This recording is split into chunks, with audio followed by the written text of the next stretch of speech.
ఓం శ్రీ మహాగణాధిపతయే నమః. శ్రీమాత్రే నమః. శ్రీవల్లి భక్తి ప్రేక్షకులందరికీ కూడాను నా నమస్సుమాంజలి. ఈ ఆగస్టు నెల ధనుసు రాశి వారికి ఎలా ఉంటుంది, ధనుసు రాశి వారు ఏ ఏ గ్రహాలు వారికి అనుకూలంగా ఉన్నాయి, వారు ఏ ఏ కార్యాలు చేయడం వలన వారు ఉన్నత స్థితి చేరుకోగలుగుతారు, ఏ దేవతామూర్తులను వారు ఆరాధన చేస్తే వారికి మనసు ప్రశాంతంగా ఉండి ఉన్నత స్థితి చేరుకోగలుగుతారో ఇప్పుడు మనం ఈ వీడియోలో తెలుసుకుందాం. ధనుసు రాశి వారికి ఈ నెల ఆగస్టు అన్ని రంగాల వారికి చాలా బాగుందని చెప్పాలి. ఆర్థికంగా లావాదేవీలు సంతృప్తికరంగా ఉంటాయి. ధైర్యంగా వ్యవహారాలు నిర్వహిస్తారు. గతంలో ఏర్పడిన సమస్యలన్నీ కూడా తొలగిపోతాయి. దానికి సంబంధించిన భయాలు మీరేమీ పడవలసిన అవసరం లేదు. శుభకార్యాలకు హాజరవుతారు. శుభకార్యాలు జరగడం లేదు అని బాధపడుతున్న వారంతా కూడాను ఈ ఆగస్టు నెల శ్రావణ మాసంలో మీరు అనుకున్న శుభకార్యాలు పాల్గొంటారు, శుభకార్యాలు చేస్తారు. ఊహించని ఖర్చులు ఎదురవుతాయి. కాబట్టి ఖర్చుల విషయంలో కాస్త ఈ రాశివారు జాగ్రత్తగా ఉండాలి. దానివల్ల అప్రమత్తంగా ధన నష్టం కూడా ఏర్పడుతుంది. కాబట్టి ఎంత డబ్బు ఖర్చు పెడుతున్నాము, ఎలా పెడుతున్నాము అన్న విషయాన్ని కూడా మీరు గుర్తుపెట్టుకొని ఆ విధంగా తద్వారా మీరు ముందుకు వెళితే ధనానికి సంబంధించిన విషయంలో ఎలాంటి ఇబ్బందులు కలగవు. స్నేహితులతో కలిసి దుబారా ఖర్చులు చేసే అవకాశాలు ఎక్కువగా కనబడుతున్నాయి. ఫ్రెండ్స్ అని చెప్పి అక్కడికి ఇక్కడికి వెళ్ళి తద్వారా డబ్బంతా కూడా నాశనం అయ్యే అవకాశం ఎక్కువగా కనబడుతూ ఉంది. కాబట్టి స్నేహితుల పరంగా వెళ్ళండి. ధనం విషయంలో మాత్రం కాస్త ఒక అడుగు వెనకకుగా ఉంటే చాలా మంచిది. కాస్త ధనం విషయంలో ఆచితూచి వ్యవహరించాలి. భూమిని కొనుగోలు చేస్తారు ఈ రాశి వారు. గృహ నిర్మాణం కానీ లేదా కట్టిన ఇల్లు కొనుక్కోవడం కానీ అవకాశాలు ఎక్కువగా కనబడుతూ ఉన్నాయి. స్థలాలను కొంటారు. నూతన గృహప్రవేశం చేసే యోగం ఈ రాశి వారికి బ్రహ్మాండంగా ఉందని చెప్పాలి. గ్రహ సంచారం అనుకూలతంగా ఉంది కాబట్టి కొంచెం కాస్త అటు ఇటుగా ఉండడం వల్ల చెప్పుకోలేని సమస్యలు, కొన్ని వ్యవహారాల్లో పనులు ఆలస్యమయ్యే అవకాశం ఉంది. అన్ని పనులు త్వరగా కావు, కాస్త ఆలస్యంగా అవుతాయి. ఆ విషయాన్ని కూడా ఈ రాశివారు గుర్తుపెట్టుకొని కాస్త జాగ్రత్తగా ఉంటూ ముందుకు వెళితే మాత్రం ఎలాంటి ఇబ్బంది ఉండదు. ఆగస్టు 26 నుండి ఈ రాశి వారికి కుజుడిని సప్తమ రాశి సంచారం సమస్యలను పెంచుతుంది. కుజుడు వలన కాస్త వీళ్ళు ఇబ్బందులు పడతారు. ధనానికి సంబంధించిన కానీ, రుణాలు చేయడం కానీ, అప్పులకు సంబంధించిన కానీ లేదా యాక్సిడెంట్కి సంబంధించిన విషయంలో కాస్త జాగ్రత్తగా ఉండాలి. ఎముకలకు సంబంధించిన ప్రాబ్లమ్స్ కూడా ఎక్కువగా అవుతాయి ఈ రాశి వారికి. బంధుమిత్రుల వలన నిందలు, అపవాదాలు ఎక్కువగా అవుతాయి. అనవసరమైన పట్టుదల చూపకండి. ఎక్కడైతే అవసరమో అక్కడ మాత్రమే పట్టుదల చూపండి. లేదా బంధువుల వలన కూడా మీరు ఇబ్బంది పడే అవకాశం ఎక్కువగా కనబడుతూ ఉంది. అదేవిధంగా కెరీర్ పరంగా ఆలోచిస్తే ఈ నెల మొత్తం అంతా కూడాను మీకు కేతువు 10వ ఇంట్లో ఉంటాడు. కాబట్టి దీనివల్ల వివిధ రకమైన ఇబ్బందులను గురి చేస్తుంది. ఒక విధంగానే మనకి ఇబ్బంది పడతామా అంటే కాదు. ఆర్థికంగా కానీ, వ్యాపార పరంగా, ధన ప్రకారంగాను, డబ్బు పరంగాను, తర్వాత బంధుమిత్రుల పరంగా గాను, ఇంటికి సంబంధించిన విషయాల్లో కూడాను వీరికి చాలా ఇబ్బంది పడే అవకాశం ఎక్కువగా కనబడుతూ ఉంది. ఈ రాశి వారికి చేసే వృత్తి కానీ, చేసే వ్యాపారం కానీ లేదా ఉద్యోగాలలో కానీ కాస్త కాన్సన్ట్రేషన్ తగ్గిపోతుంది. వృత్తిపరంగా కానీ దేని పరంగా కానీ సరే అక్కడ నుండి ఆ వ్యాపారం నుండి వెళ్ళిపోదామా అన్న ఆలోచన ఎక్కువ అవుతుంది. మీకు బుద్ధి చాంచల్యం తగ్గిపోతుంది. కాబట్టి కాన్సన్ట్రేషన్ పూర్తిగా మీరు మర్చిపోతారు. కాన్సన్ట్రేషన్ చేయలేరు. అక్కడ నుండి వెళ్ళిపోదామా, వేరే వ్యాపారానికి వెళ్ళిపోదామా లేదా వేరే ఉద్యోగం మారిపోదామా అన్న ప్రయత్నాలు కూడా మీరు ఎక్కువగా చేస్తారు. మీరు పనిచేసే చోట కూడా మీకు గౌరవం తగ్గినట్టుగా మీకు అనిపిస్తూ ఉంది. అంతేకాకుండా మీ కష్టానికి తగ్గ ఫలితం కూడా రావడం లేదు అని మీరంతకు మీరే ఆలోచించి నిరాశకు గురి అయ్యే అవకాశాలు ఎక్కువగా కనబడుతున్నాయి. మీ అర్హతకు తగ్గ ఉద్యోగం కోసం ప్రయత్నం చేయాలి అనుకుంటారు.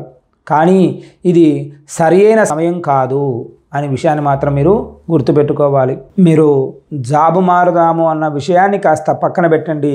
కాస్త ఓర్పు వహించండి. దానివల్ల మీకు కెరీర్ పరంగా ఇబ్బందులు ఎదురయ్యే అవకాశాలు ఎక్కువగా కనబడుతూ ఉన్నాయి. కాబట్టి ప్రస్తుతం ఉన్న ఉద్యోగంలోనే కాస్త జాగ్రత్తగా ఉండి చేసే పనిని మీరు కాస్త కాన్సన్ట్రేషన్ చేయండి. బోరుగా ఉంటే, కాస్త ఇబ్బందిగా ఉంది అనుకున్నప్పుడు కాస్త ఒక పూట సెలవు పెట్టైనా సరే కాస్త టెన్షన్స్ తగ్గించుకొని మళ్ళీ మీరు జాబ్ను కంటిన్యూ చేయండి. లేదా ఈ టైంలో మీరు జాబ్ మానేస్తే మాత్రం చాలా ఇబ్బంది ఎదుర్కోవలసి ఉంటుంది. జాబ్లో ఎన్ని ఇబ్బందులు వచ్చినా కానీ ఈ ఆగస్టు నెల ఎలాంటి ప్రయత్నాలు చేయవద్దు. చేస్తే మీ కెరీర్లో పూర్తిగా మీరు నాశనం కావడానికి ఇదొక మీరు చేసే ప్రయత్నం దానికి దోహదపడుతుందనే విషయాన్ని మీరు గుర్తుపెట్టుకోవాలి. లేదు ఇప్పుడు జాబ్ మారాలి అనుకుంటే తగిన సమయం చూసుకొని మీరు కావాలంటే సమయం చూసుకోండి, ఇది కరెక్టా లేదా వేరే జాబ్కి వెళ్తే అక్కడ ఎలా ఉంటుందో పరిస్థితి కూడా మీరు ఆలోచించండి. ఇక్కడ ప్రాబ్లమ్స్ అన్నీ వదిలి అక్కడ కొత్త ప్రాబ్లమ్స్లో ఇరుక్కునే అవకాశాలు ఎక్కువగా కనబడుతున్నాయి.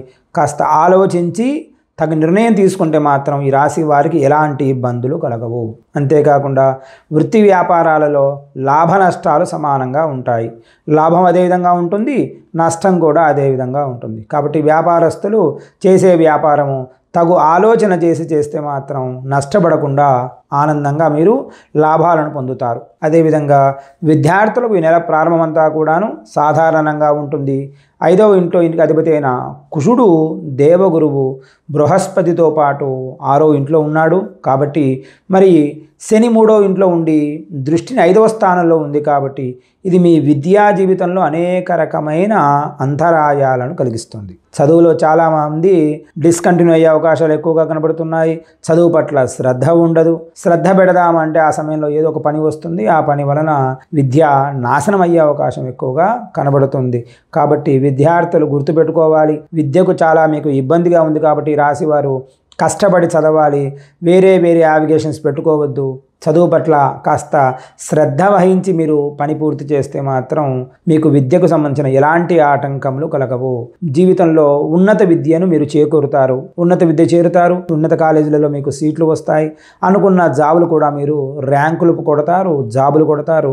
మీరు ఏదైనా సాధించడానికి మీకు అవకాశాలన్నీ కూడా కనబడతాయి. కాకపోతే విద్యను మాత్రం అభ్యసించండి. విద్యకు సంబంధించిన ఎలాంటి ఆటంకాలు వచ్చినా అవన్నీ కూడా పక్కన పెట్టండి. తద్వారా మీరు ముందుకు వెళ్ళే అవకాశం కనబడుతూ ఉంది. అదేవిధంగా కుటుంబ జీవితంలో ఈ నెల శుభప్రదంగా ఉంటుంది. 2వ ఇంటికి అధిపతి అయిన శని ఈ నెల మొదటి భాగంలో 3వ ఇంట్లో ఉంటాడు. కాబట్టి మరియు ఇది మీ సోదరుడు మరియు సోదరునిలకు సహాయం చేస్తుంది. వారికి మీ సహాయం అవసరం కూడా అవుతుంది. మీ వలన అన్నదమ్ములు కానీ అక్కచెల్లెలు కానీ లబ్ధి పొందుతారు. ఆ లబ్ధిని పొంది కూడా వారు అన్నదమ్ములు అక్కచెల్లెలు అంతా కూడా మిమ్మల్ని గుర్తుకు పెట్టుకునే విధంగా ఉంటారు. కాబట్టి ఈ రాశివారు ఆనందంగా ఉంటారు. మీరు కూడా ఏ విషయాన్ని కూడా వెనక్కి తగ్గవద్దండి.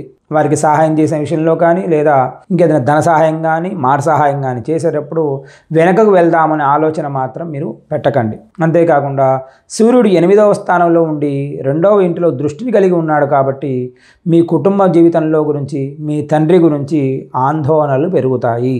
తండ్రి విషయంలో కాస్త ఆరోగ్యపరంగా కానీ లేదా ధనానికి సంబంధించిన విషయంలో కానీ కాస్త ఇబ్బంది ఉంటుంది. టెన్షన్స్ పడతారు. మీ తండ్రి గారి విషయంలో మీరు ఈ రాశివారు కాస్త జాగ్రత్తగా ఉండాలి. ఆరోగ్యం పట్ల శ్రద్ధ వహించాలి. లేదంటే మీ నాన్నగారు కాస్త ఆరోగ్యం ఇబ్బంది పడే అవకాశాలు కూడా కనబడుతూ ఉన్నాయి. ఆర్థిక పరిస్థితి గురించి మాట్లాడితే ఈ నెల మధ్యస్థంగానే ఉంటుంది. మరియు ఆదాయం కూడా మధ్యస్థంగానే ఉంటుంది. కాబట్టి మీకు డబ్బు అందుతుంది, కానీ ఖర్చులు కూడా అధికంగా ఉంటాయి. కాబట్టి ఖర్చులను తక్కువగా పెట్టుకోండి, ఆనందంగా ఉండవచ్చును. కుజుడు మరియు బృహస్పతి 12వ ఇంట్లో ఉన్నారు. వారి దృష్టిని ఉంచడం వల్ల ఖర్చులు కూడా పెరిగిపోతాయి, విపరీతమైన ఖర్చులు. పైగా శని తిరోగమన స్థితిలో ఉంటాడు కాబట్టి మరియు 12వ ఇంటిని కూడా చూస్తాడు. దీని కారణంగా ఆదాయ స్థాయిలు కూడా పెరుగుతాయి. ఆదాయం బాగుంటుంది, ఖర్చులు కూడా అదే విధంగా మీకు కనబడుతూ ఉంటాయి. కొంతమంది వ్యక్తులతో కొన్ని రకాల ఖర్చులు కూడా ఏర్పడతాయి. ఫ్రెండ్స్ కానీ లేదా మీరు చేసే జాబ్స్లో వ్యాపారంలో కానీ కొలీగ్సే కానీ వాళ్ళ ద్వారా ఎక్కువగా ఖర్చులు అయ్యే అవకాశం కూడా కనపడుతుంది. అంతేకాకుండా ఆరోగ్య దృష్ట్యా ఈ నెల చాలా శ్రద్ధ వహించాలి. ఈ రాశి వారికి కాస్త ఆరోగ్యపరంగా ఇబ్బంది పడే అవకాశాలు ఎక్కువగా కనబడుతున్నాయి. ఈ నెల మొత్తం అంతా కూడాను రాశి అధిపతి 7వ ఇంట్లో ఉంటే రాశి అధిపతి 7వ ఇంట్లో ఉన్నాడు అంటే రోగాల ఇంట్లో ఉన్నాడని చెప్పాలి. మరియు వారితో 5వ మరియు 12వ స్థానంలో ఉన్న అంగారకుడికి కలయిక ఉంటుంది. కాబట్టి శని 5వ ఇంటి దృష్టి కలిగి ఉంటాడు. ఇది బహుళ ఆరోగ్య సమస్యలను కలిగిస్తుంది. కాలు జారి కింద పడడం కానీ లేదా దెబ్బలు తగలడం కానీ లేదా ఎముకలు ఇరిగిపడడం కానీ ఫ్రాక్చర్స్ కానీ యాక్సిడెంట్స్ కానీ ఇలా ఎక్కువగా జరిగే అవకాశం ఎక్కువగా కనబడుతుంది. కాబట్టి సున్నితంగా ఉండండి. ఆరోగ్యపరంగా చాలా తగు జాగ్రత్తలు తీసుకొని ముందుకు వెళితే ఎలాంటి ఇబ్బంది కలగదు. అంతేకాకుండా ఈ రాశి వారికి ఈ మాసమంతా కూడాను కుజస్తోత్ర పారాయణం చేయాలి, అంగారక స్తోత్ర పారాయణం చేయాలి, లేదా అమ్మవారికి సంబంధించిన ఖడ్గమాల స్తోత్ర పారాయణం చేస్తే ఎలాంటి ఇబ్బందులు లేకుండా ఆ ఇబ్బందులన్నీ కూడాను తొలగిపోతాయి.